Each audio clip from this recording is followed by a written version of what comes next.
Should you push every set to failure? New 2024 research makes this answer a lot more complicated than what fitness influencers lead you to believe. Welcome back to Peak City Gym's 5-Minute Friday, where we give you digestible, actionable information so you can actually start making a difference in your health and fitness.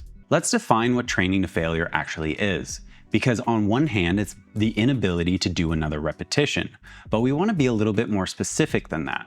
The training failure that we want to approach is going to be technical failure. That's getting as many reps as we can with good quality form.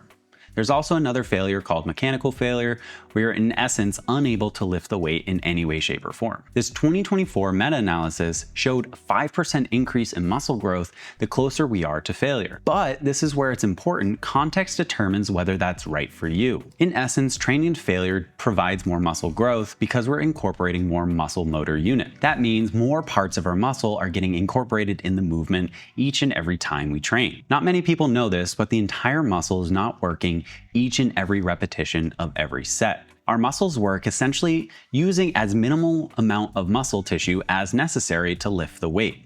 So the closer you are to failure, the more completely you're going to use this muscle. The other side of this is beginners are going to misinterpret what their actual failure point is by a minimum of 4 repetitions. That's going to leave a lot more in the tank than what you could really actually do. Training to failure is also really good if you have only so much time to train in the gym. If you're doing less than 10 sets per muscle group per week, you're probably going to be all right getting closer to failure. This is where it gets interesting though.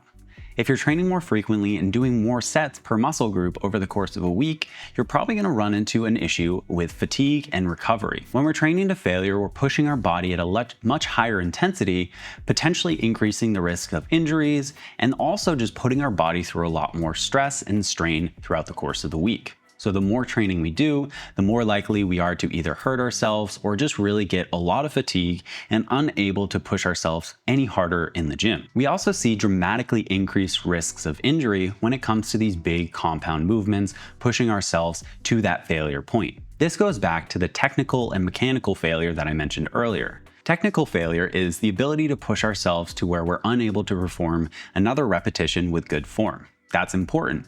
Versus mechanical failure is the inability to lift the weight anymore at all, regardless of form. So if we're really pushing ourselves in these compound movements and trying to reach total failure, we're going to push past that technical failure and get closer to mechanical failure, where we are more likely to break down in our form and cause a higher risk of those injuries. What I tell all of our members and my clients is to really only push yourself to about 1 to 2 reps in reserves or number of repetitions before you fail.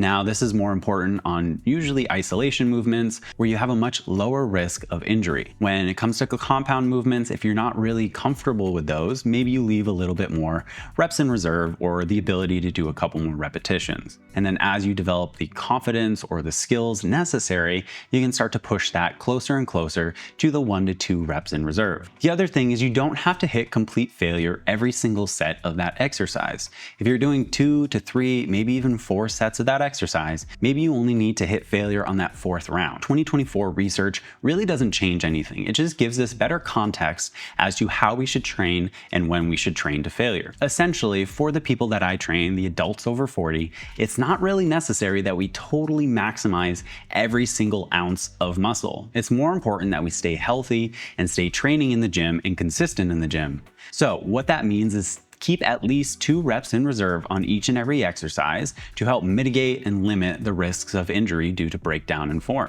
After that, just kind of go ahead. This strategy achieves about 90 to 95% of the total muscle building without as much risks of injury or the higher recovery necessary that you would get with total failure. We want to train smart, not just hard.